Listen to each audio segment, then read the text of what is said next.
Geração solidária. Oferecimento: Unimed.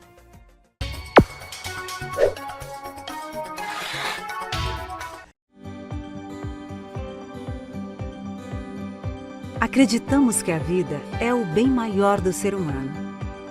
Que uma vida boa deve ser possível para todos. Para isso, saúde é essencial. E a vida só acontece na cooperação. Trabalhamos todos os dias para promover saúde e qualidade de vida nas nossas cidades, para que o maior número de pessoas possa viver mais e melhor. Buscamos o nosso propósito por meio do cooperativismo médico e do conhecimento em saúde. Nosso jeito de cuidar valoriza o trabalho médico. Somos movidos pelas pessoas. Elas estão no centro do nosso negócio. E para cuidar delas, precisamos ter sustentabilidade e uma atuação pautada em conhecimento. Analisamos o todo para nos entender como parte em cada local onde estamos presentes. E a inovação nos permite evoluir com a agilidade das mudanças. Em cada ação, cada negócio e em todos os nossos relacionamentos, valorizamos a integridade, o respeito, a solidariedade e o espírito cooperativista. Essa é a nossa essência. Aqui tem presença. E ser presença é cuidar. Aqui tem Unimed.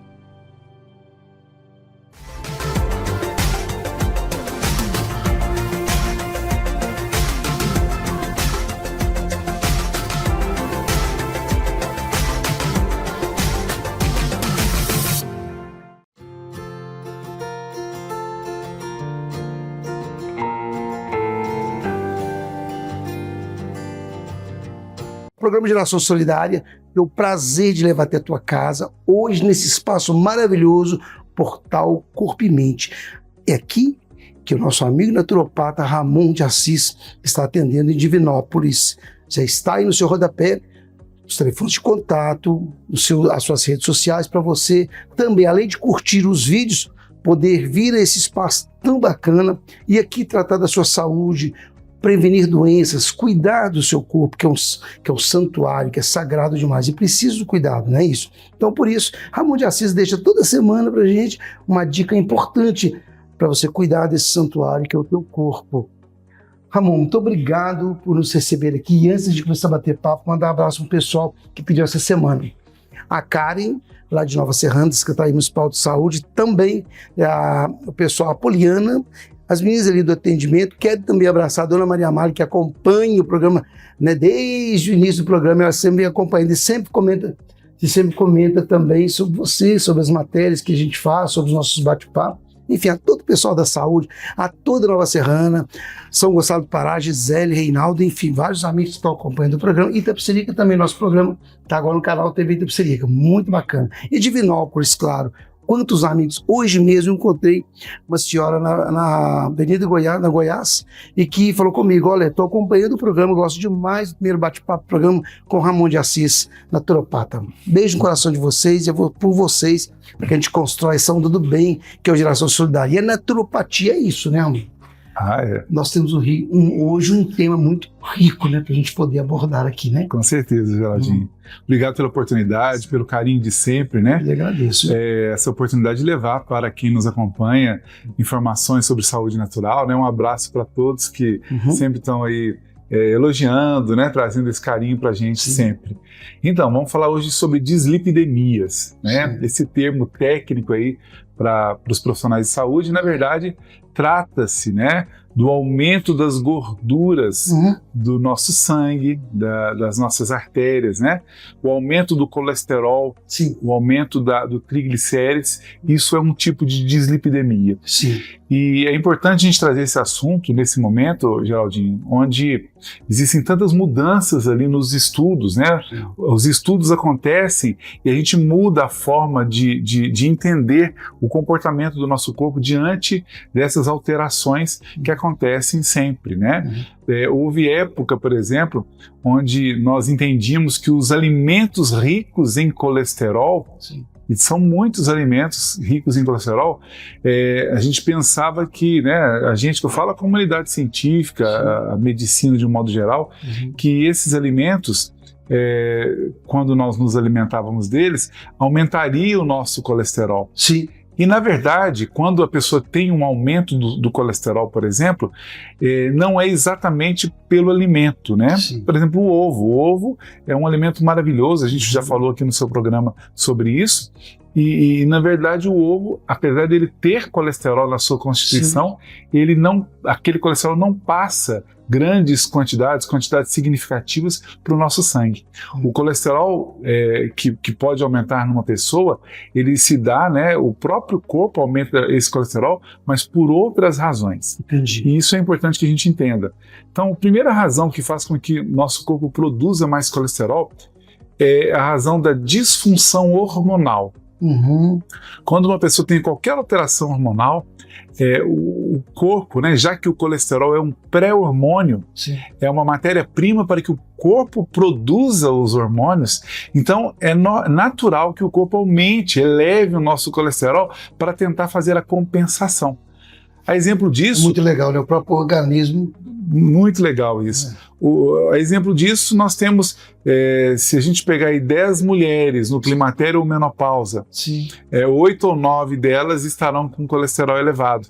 Porque a disfunção hormonal delas, pelo momento que elas estão vivendo, faz com que o corpo queira elevar os hormônios, e para isso ele vai aumentar também o seu colesterol. Pegue 10 pessoas com hipotireoidismo, né, com uma alteração hormonal dessa glândula tireoide, a mesma coisa. Então a primeira causa de subida de colesterol inesperada, repentina, né, se trata de alguma disfunção hormonal. Depois desta causa, o que mais faz elevar os nossos níveis de colesterol ruim, de triglicérides, que é um marcador super importante, né? O triglicérides ainda continua sendo um marcador de risco cardiovascular, né? De risco aí de infarto, por exemplo. Então a gente tem que estar observando esses níveis. Mas o que faz subir o nível do nosso colesterol, do nosso triglicérides, a partir da alimentação? E aí que vem uma grande novidade, né, de acordo com os estudos dos últimos anos, que é a ingestão de açúcares e carboidratos simples, e não gorduras, como se pensava antes. As gorduras ingeridas de maneira pura, né, somente as gorduras, elas não são suficientes para aumentar essas taxas de colesterol. O vilão é açúcar. O vilão é o açúcar, são os carboidratos, e sim, as gorduras quando conciliadas com esses carboidratos. A gordura sozinha, in natura, como é o caso da ingestão de um ovo, de um abacate, de uma berinjela, de um coco, de castanhas, que têm colesteróis, eles não aumentam o nosso significativamente. Então o que vai fazer esse aumento é sempre o carboidrato. Então a gente tem que se atentar a isso. Você tem uma ideia, Geraldinho, e esse dado é muito importante, de acordo com a alimentação, por exemplo, dos brasileiros, né, de nós brasileiros, aliás, antes de falar dessa estatística, dizer que o ideal é que nós, na nossa alimentação, nós não poderíamos ultrapassar de 25% de carboidratos simples na nossa alimentação. A gente poderia comer até 25% dos carboidratos simples. E, na verdade, se a gente pegar a alimentação do brasileiro, nós fazemos, em média, 4 refeições por dia. É o café da manhã, o almoço, o café da tarde e o jantar. É uma média, claro, né? Lembrando que só entre café da manhã e café da tarde, essas duas refeições, que compreendem 50% das nossas refeições diárias, elas são 100% carboidratos simples. A farinha, então... Qualquer farináceo, desde o que tem glúten e o que não tem glúten. E mais, né? O almoço e o jantar também do brasileiro, que em média tem quais itens? Arroz, feijão, carne e verduras. A maior parte desse prato do almoço e do jantar são dos carboidratos simples, que é o arroz e o feijão. Então, em resumo, de 80% a 90% das nossas refeições, pelo menos aqui no Brasil, elas são constituídas de carboidratos simples. O que vai fazer com que nosso corpo possa aumentar o colesterol, possa aumentar os triglicérides, possa causar a chamada resistência à insulina, Sim. que é porta para tantas doenças. Então é muito importante que as pessoas compreendam que não é problema nós ingerirmos carboidratos simples. Sim. O problema está na quantidade desses carboidratos simples que vem trazendo diversos adoecimentos para todo mundo. Para cada indivíduo tem uma receita, não é isso? Que Claro. você pode usar, a quantidade, enfim. O indivíduo não precisa de cortar totalmente, basta ele ter esse controle e também ter uma avaliação do profissional para poder ajudar a equilibrar. Isso Com é importante certeza. demais, né? Você destacou, né? Existe a individualidade. Sim. Cada pessoa tem que ter uma alimentação exclusiva ali, Sim. né? Porque nós temos vidas diferentes, né? Os seus hábitos são diferentes dos meus e o que vai fazer com que a gente tenha uma alimentação diferenciada. Porque a internet passa muito, joga muito, né, ao vento, né? Várias receitas e que muitas vezes às vezes pode até fazer mal, ao invés de ajudar, se você não tiver o acompanhamento do profissional, é isso? Claro. Pode nos dar, às vezes, uma ideia do que é saudável e do que não é, mas entender o que cada pessoa precisa, a quantidade de cada pessoa e o tipo de alimento que é bom para cada um, E é tão só um importante profissional vai poder dizer, né? O que seria Tudo isso? tem cálculos e tudo Claro. calculado, né? Tem estudo por detrás disso, né?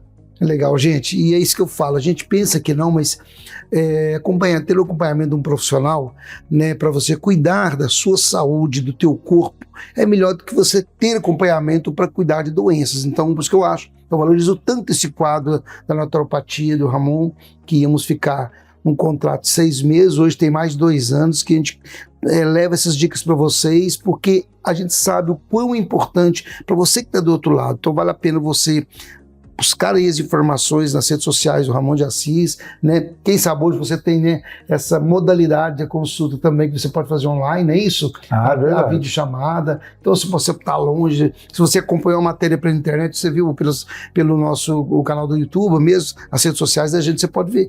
Pode ter certeza que você pode fazer contato com o Ramon de Assis, que o menino, Ramon, várias pessoas têm encontrado comigo e têm falado da riqueza e da importância que é cuidar da saúde, prevenir doenças, não é isso? Com certeza, Geraldinho. Isso me alegra muito, né? E nos norteia, né? Para a gente saber que a gente está no caminho certo de levar essas informações para as pessoas e cuidar das pessoas sempre de forma natural. Isso aí. Pessoal, hoje foi esse primeiro bate-papo nosso. Na próxima semana nós temos mais matérias chegando para você, que aqui o programa abre com chave de ouro, com a naturopatia, com o nosso amigo naturopata Ramon de Assis. Não sai daí, tô voltando já já. No frango assado Dom Mineiro, você encontra o frango assado suculento, tropeiro delicioso e maionese de dar água na boca. Funcionamos sábados, domingos e feriados e levamos até você pelo iFood. Peça agora com Celinho ou Letícia. Estamos na Alameda Rio do Peixe, 192 no bairro Tietê. Frango assado Dom Mineiro, sabor que reúne a família. Nutrigil Agropecuária. Somos apaixonados pelos animais. Somos referência no comércio de produtos agropecuários e produtos para o seu pet. Nossa clínica veterinária conta com profissionais altamente qualificados. Temos a mais completa farmácia veterinária de Divinópolis e região. Aqui você encontra também produtos para jardinagem. Contrate nosso Taxi Dog e levamos seu pet em veículo fechado, com total segurança. Ligue 3221 3200.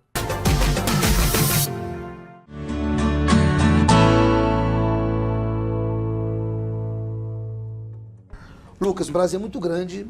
Nós voltamos mais uma vez a debater esse tema que eu mesmo, né, fiz contato com você, porque foram várias pessoas que me abordaram, tanto nas ruas aqui em Divinópolis, né, Nova Serrana, comentaram comigo também sobre a sua fala, sobre, né, a sua participação no programa, e o quanto é importante nós trabalharmos hoje a questão da tela para a criança. A criança ela tem que ter uma idade, né, para poder receber um presente, um celular, um tablet. Hoje, a gente percebe que é ter uma rotina. Em muitos momentos eu já presenciei bebê de 3, 4 anos com o celular na mão. Até mais novo, né? Até mais novo. Porque Sim. aquilo ali, não vou dar um celular porque vai calmar um pouquinho. Meu Deus, isso não está sendo para o futuro um risco muito grande. E a gente percebe o quanto a crescente doenças, né? Doenças mentais, doenças comportamental mesmo, de crianças, né? Porque Sim. há uma agressão, está tirando dele a possibilidade de conviver com outras crianças, de correr, né? De colorir, de aprender com livros, enfim, né? De ter contato com a tela na hora certa. Quando é que você pode ter esse contato? A criança ela pode ter primeiro contato com a tela, com o celular, com o tablet, na avaliação de estudo científico mesmo, quando é? A partir de Geraldo, quando, vamos lá. Quando a gente fala da ciência, então, por trás disso, a gente hoje não tem uma idade exata, né, que seja compatível, assim, entre todos os profissionais da área. Então, a psicologia, ela vai estimar uma área, a pediatria... Psicologia hoje eles estimam quantos, a partir de quanto? Por volta dos 13 anos. 13? Seria um momento melhor. Sim. Porque a tela, né? A tela, e aí a gente fala mais do celular, assim. A televisão também tem o seu prejuízo e tal, mas a tela, ela acaba que é um estímulo maior. Né? Na mão da criança, o tablet aqui na cara, aquele tipo de coisa. A criança, até os 2 anos dela ali, ela é exposta à tela frequentemente, ela vai ter muitos prejuízos cognitivos, né? Então, a gente tem indicativos aí de dificuldades cognitivas, de dificuldades na aprendizagem depois, de alterações comportamentais, né?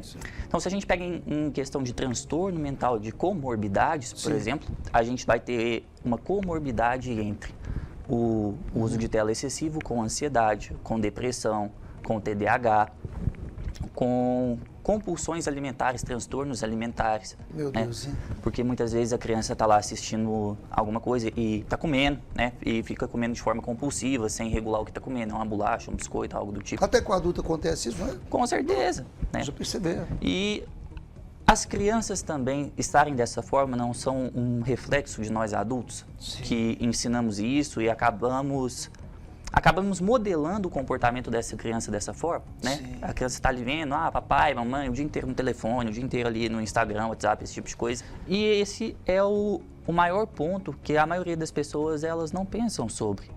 No outro programa a gente até deu esse exemplo, mas eu vou dar o mesmo exemplo de novo. Hoje nós não temos as evidências do prejuízo disso no longo prazo. Então, da mesma forma que o cigarro antigamente, ele foi... inserido na sociedade, as pessoas fumavam o tempo todo e não era um problema, né, na época, porque depois ficaram sabendo o prejuízo dele. Será que as telas não podem ser a mesma coisa? Né? Será que daqui 10, 20, 30, 40 anos a gente não vai ter um nível de prejuízo definido maior, né? Cientificamente falando? Com certeza. Então, expor a criança ao uso de tela excessivo, sem você saber a consequência disso no longo prazo, é meio que contar com a sorte também, não é? Sim. Porque já temos algumas evidências hoje, mas não temos as evidências de longo prazo para saber como que vai ser isso lá na frente, né? Como que vai ser essa criança na vida adulta, como que vai ser ela quando ela estiver idosa. Como que isso é chamado essa patologia? Sim, hoje temos 2 termos, eles não estão oficializados ainda nos meios oficiais, né? No DSM e no CID, mas tá para entrar aí a qualquer momento. Os 2 termos que estão sendo divulgados nos artigos científicos e esse tipo de coisa é o de dependência tecnológica, então realmente no sentido de dependência do objeto, né, como se fosse uma substância, como se fosse uma dependência de um cigarro, de uma droga ou coisa do tipo. E tem um outro termo que se chama nomofobia, que vem do inglês no mobile, né? Então é uma fobia de ficar sem o celular. Então são sintomas de ansiedade, como se fosse um medo de estar longe do celular, né? Então se você tira o celular de perto do adolescente, da criança, até do adulto, ele começa a ter palpitação, a ter sintomas ansiosos. Da mesma forma que algumas pessoas vão ter o hábito de praticar corrida, exercício físico, coisa do tipo, outras pessoas vão ter o hábito de passar horas no celular, de comprar compulsivamente, de jogar em jogos de aposta, esse tipo de coisa. Nossa, é muito sério. Um casal essa semana conversou falando assim, olha, sabe que eu tinha um hábito, isso o rapaz falando com o professor Geraldo, eu tinha um hábito, eu e minha esposa, a gente chegava e nosso trabalho continua em casa, né? Sempre tem alguma coisa que fica... Depois que eu percebi meu filho, com 9 anos, ele ou estava na TV ou no celular também, ou nos joguinhos, né? O que eu fiz? Falei com minha esposa, a partir de agora não levamos mais nada para casa. Quando o nosso filho dormir, aí a gente pode até fazer alguma coisa que ficou pendente, mas nós temos que trabalhar primeiro. Depois que ele passou a fazer isso, o filho largou o celular de lado, porque começaram a contar história, começaram a estudar juntos, a ler livros, entendeu? A bater papo, contou a história do tempo dele de criança. Então o filho parou para ouvir essas questões. Aí a mãe contando, é o que a gente conseguiu. reduzir um pouco, até drasticamente, o uso da tela para o nosso filho. Então, você percebe? Existem hábitos tão simples e tão, assim, tão tranquilo que você pode fazer com o seu filho, que na verdade, você disse muito bem no início, muitos casais chegando hoje no celular o tempo todo, chegam do seu trabalho e o filho está ali, ou assistindo a TV ou com o celular na mão. Porque o casal está com o celular na mão. Eles continuam o trabalho deles, ou rotina que era lá fora, dentro da sua casa. Como que você quer essa sociedade do futuro? Como vai ser essa sociedade do futuro, esses meninos, né? Porque meio que eu fico com dó. É um abandono dentro da própria casa. É um isolamento deles dentro da própria casa. Quando não tem um comunicado de um adulto no celular convidando um filho para ir almoçar ou para ir jantar, ou tal coisa assim, pelo próprio celular dentro da própria casa. Olha como que a coisa fugiu do controle até dos adultos, se você começa a perceber, não é verdade? Sim. E isso tudo foi sendo muito normalizado, né? Agora pensa no prejuízo para essa criança na relação, na conexão com esses pais, né? Como que lá na frente pode ser uma criança que ela vai ter se sentido deixada de lado, vai ser uma criança que pode se sentir não amada pelos pais, vai ser uma criança que se sentiu deixada pelos pais, mesmo eles estando dentro da própria casa. Então, eles estavam ali, os pais estavam presentes, eles arcavam com tudo financeiramente, mas às vezes não tinha aquela conexão emocional. Então a criança ela tem que ter brincadeiras, ela tem que montar Lego, ela tem que jogar jogo da memória, ela tem que jogar jogos de tabuleiro, isso tudo estimula o cognitivo de uma criança. Agora, ela está ali imersa num mundinho de fantasia, só jogando boneco e coisa do tipo, em contato com outras pessoas que ela não sabe quem é, ela não tem aquele contato físico, né? Ela não tem os conflitos que uma criança tem que ter, porque na vida adulta a gente não lida com conflitos o tempo todo. As coisas são da forma que a gente quer, ou a maioria das vezes a gente vai ter alguns obstáculos, algumas dificuldades. Né? Então a criança que ela é criada dentro de uma bolha, né? Na ideia de proteger essa criança, porque é isso que passa por trás da cabeça dos pais. Eles querem minimizar os riscos para aquela criança. Então ela dentro de casa, mais quietinha, ela lá no quarto dela, ela tá, entre aspas, segura. Só que na prática, quão segura ela tá? Não tá. E será que lá na vida adulta, na hora que ela tiver algumas dificuldades, como por exemplo, ela querer alguma coisa e não dá, ela tá lá na empresa dela, já tá trabalhando, e for lá e pedir um aumento pro patrão ou algo do tipo, e ele não corresponder a isso, porque é uma criança que estava acostumada a receber tudo, né?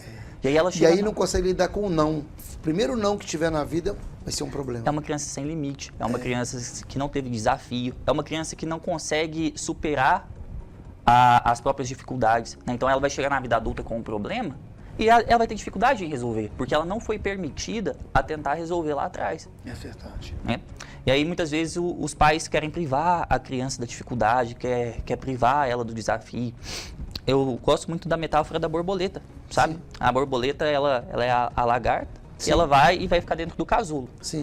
Ela tem que sair do casulo por conta própria, né? Ela tem que fazer a força das asinhas dela para ela sair, e aí ela vai poder bater a asa e voar. Que legal, né? Se você pega o casulo da borboleta e você vai lá e abre ele para facilitar a vida dela, o que acontece? Ela não vai ter a força nas asas e ela vai cair. Legal, gente, comparação bacana. Então existe uma certa evolução, né, dentro do desafio. A gente precisa ser desafiado, a gente precisa criar algumas habilidades e competências que vêm lá de trás. Se você tira a oportunidade da criança fazer isso, para proteger ela, no final das contas você não está expondo ela mais ao risco. Hoje tudo é facilitado. Hoje a comida chega na porta da sua casa, você não tem que ir no restaurante para pedir. Hoje você assiste o filme que você quiser da sua casa. Hoje você conversa com quem você quiser da sua casa. Você tem acesso a tudo na palma da sua mão. Tudo é muito mais fácil. Mas será que as pessoas hoje elas são mais felizes do que as pessoas antigamente? Se a resposta for sim, por que a gente tem tido um aumento tão grande de ansiedade, de depressão, de índices de autoextermínio, por exemplo? Está aqui o contato. Lucas Tavares, psicólogo, esse jovem, e que eu, a primeira vez, falei com a Luciana, encantei, a Luciana que me indicou você, né, para vir ao programa, encantei com a sua participação, foi muito legal, foi muito leve e muito do momento, Lucas. As famílias precisam de pessoas como você para orientá-los a conduzir a sua futura geração, que são seus filhos, não é isso? Com certeza. Alô, galera. Lucas, obrigado. Deus te ilumine muito. Continue assim, menino. Você vai longe. Você fala e toca na alma da gente. Não é isso, galera?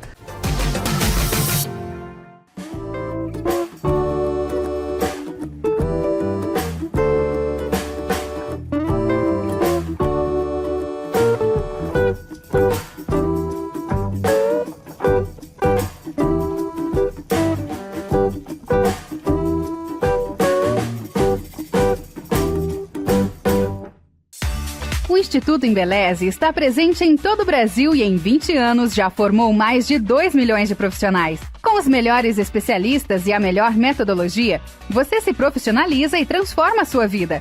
Cursos de cabeleireiro, manicure, maquiador, designer de sobrancelha, designer de cílios, barbeiro e muito mais. Acredite em você e realize o seu sonho. Instituto Embeleze, paixão pela transformação de vidas.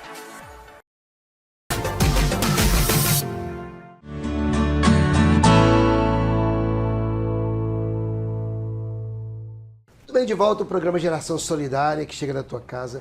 Toda quarta-feira a gente tem esse encontro marcado, muito gostoso, né? A gente inicia o nosso programa com o naturopata Ramon de Assis e a gente depois continua com a nossa programação, com os bate-papos, entrevistas com profissionais. Eu tenho um prazer muito grande de receber hoje Carolina Mello, que é psicóloga, que vai conversar com a gente e vai nos apresentar. Vou sair um pouco do script para ela passar para a gente um pouco da formação dela, das especializações dela, tá bom? Carolina, prazer muito grande te receber no programa. E a gente fala muito que a questão da saúde hoje é o que tem em alta, é você preocupar com o teu corpo, com esse campo sagrado que é o teu corpo, né? O nosso corpo ele tem que ser preservado e nessa preservação tem várias atividades que você pode exercer para cuidar de fato desse corpo. Então, você como psicóloga, o que você vai nos orientar hoje dentro do nosso programa? Então, e fala sua especialização também, viu? Prazer, né? O prazer estar aqui, agradeço o convite, Sim. né? Eu sou Carolina, formada aí tem 5 anos de graduação, né? Sim. Sou especialista em terapia cognitivo-comportamental e também neuropsicologia, Sim. né? Quando você fala aí de exercício físico, da questão do cuidado e tudo mais, a gente volta, principalmente a terapia cognitivo-comportamental, que é uma abordagem da psicologia, e ela é voltada a o quê? A prática, né? A você desenvolver e colocar em prática a resolução de algum problema. Sim. E nisso, realmente, é uma área que eu sou até bastante procurada para trabalhar isso, né? Que Porque legal. normalmente as pessoas estão acostumadas a ver a psicologia como aquela questão que vem para trabalhar, às vezes, uma doença, um problema, né? Um adoecimento e tudo mais, e nem sempre é para isso. Realmente, às vezes, é para evoluir, para avançar com algum processo, né? Para desenvolver alguma área da vida e tudo mais. E aí, um dos focos sobre esse cuidado que você fala, né? E que hoje em dia eu acredito que está muito em alta, é o cuidado com o corpo. Você vê que hoje em dia a moda é cuidar do corpo, né? Hoje em dia todo mundo tem se cuidado muito, o que eu acho também que é um reflexo realmente da sociedade que a gente vive atualmente. Sim. Né? Nossa população vai viver mais, parece que tá, né? Existem estudos, né? Sim, sim. Existem estudos, inclusive profissionais que têm se estudado e profissionalizado cada vez mais para trabalhar com a terceira idade, inclusive. Porque realmente a previsão é de que as pessoas passem a viver mais de acordo com a qualidade de vida que a gente está tendo. E você pode reparar que, de acordo com a cultura mesmo da sociedade, antigamente hábitos que eram vistos como assim, o que era moda, né? Era o cigarro e tudo mais, que todo mundo fumava quando era jovem e tudo mais, cigarro, bebida e tudo. E hoje em dia a moda é participar de corrida, ir para academia e se cuidar, né? Ter esse cuidado com o corpo e tudo mais. Então, hoje em dia, realmente está em alta você cuidar de você e logo, junto disso, também a saúde mental que vem aí para controlar. Até porque tem uma questão que eu sempre falo, quando a gente fala de emagrecimento, vida saudável, o maior vilão, eu acredito que nem seja o chocolate, a pizza, o doce, né? O maior vilão realmente é o nosso emocional. Aquele que quando a gente começa a fazer alguma coisa, de repente a gente para, de repente a gente trava, de repente a gente desmotiva e tudo mais, começa a ir ali pro autocuidado e de repente perde a vontade, desanima, e vem aquelas crenças do eu comecei, mas eu comi algo errado hoje, vou abandonar e paro de me cuidar. Então, ou seja, os processos de autocuidado, emagrecimento, autoestima e tudo mais, ele vem muito voltado para a autonomia que a pessoa tem, né? E também o controle emocional. Interessante, eu fico imaginando que a gente pode cuidar do nosso corpo com hábitos muito simples, né? Mudança de hábito, por exemplo, caminhar todos os dias, que seja 15 minutos ou meia hora, começando assim já está muito bom, tá? Exatamente, você tocou no ponto assim que eu trabalho sempre no consultório. O maior aliado da saúde mental, né, tanto para trabalhar uma depressão, trabalhar a ansiedade e diversas outras questões da vida, dia a dia, autoestima, né, começa muito com a atividade física. Então, assim, o maior aliado meu no consultório é sugerir atividade física, né? E às vezes as pessoas realmente vêm com os pensamentos sabotadores, né? Vêm com aquelas questões de trazer empecilhos, né? Para não fazer e tudo mais, mas não sabe realmente do benefício que traz, tá por trás disso, né? É verdade. E realmente são hábitos do dia a dia, é fazer o básico mesmo. O básico como? 15, 30 minutos de atividade física todos os dias, mas sempre vem muito com a pessoa trazendo queixas do tipo, eu trabalho muito tempo, tenho que cuidar da minha família, mas a gente tem que entender o seguinte... A gente nunca tem tempo. Exato, e a gente não consegue ser bom pai, boa mãe, boa amiga, boa esposa, namorada, seja lá o que for, e até mesmo funcionário, eu trabalho demais, mas sem se cuidar. Se a pessoa não se cuida, de fato, se a pessoa não tira esse tempo para cuidar de si ali, ela realmente não consegue desenvolver bem até as outras áreas da vida dela. Sim. E 30 minutos no dia de atividade física é o básico que a gente consegue inserir na vida aí. Né? E às vezes não tem dinheiro, é sem custo, vamos fazer alguma coisa de rua. É sempre trazer solução para o problema e não problema para a solução, né? Ótimo. Legal, fico imaginando também. Mudança de hábito vai também na alimentação, né? Você pode mudar a sua alimentação. Gente, colorir seu pratinho, né? Com uma verdura, com um tomatinho, sei lá, com legumes ali que... E às vezes as pessoas não pensam muito nisso, né? De repente vem a velhice ou vem a doença, o adoecimento, né? E a gente percebe que tem muita queixa. As pessoas se queixam muito, mas não muda de hábito, né? Exato. Geraldinho, uma questão assim, que a gente sempre fala, né? Hoje em dia, passou tão a ser, parece que a inversão de valores, que fazer dieta é comer o básico, né? Passou a ser o considerado dieta, é você comer o arroz, ali a proteína do dia, né? Uma salada e tudo, sendo que isso é o básico que sempre existiu, né? Na cultura. E aí, hoje em dia, parece que existiu uma inversão que... Quando a gente pensa em dieta, a gente está pensando naqueles alimentos que sempre foram básicos do dia a dia. E não o contrário, né? Que deveria ser. Se você vive uma vida natural, saudável, é realmente se alimentar do básico ali. É verdade. E não você realmente fazer uso aí dos processados, enfim, daquilo que é mais fácil de se encontrar. Mas na correria do dia a dia, as pessoas têm optado por isso mesmo. Por aquilo que é fácil, né? Aquilo que é rápido. O mundo hoje pede realmente essa velocidade, né? As pessoas estão buscando realmente o que é mais fácil. O que muitas vezes é o quê? Falta de planejamento, organização do tempo, né? Tirar um dia da semana para organizar ali a alimentação da semana já facilita e cria aí solução para diversas situações e problemas que as pessoas às vezes utilizam como barreiras para desenvolver e viver melhor. Essa atividade física, um exemplo, a caminhada, por exemplo, combate inclusive a ansiedade, depressão, combate? Demais, demais. Então, assim, o tratamento em si, tem inúmeros estudos que comprovam a eficácia da atividade física, até mesmo redução do estresse, né?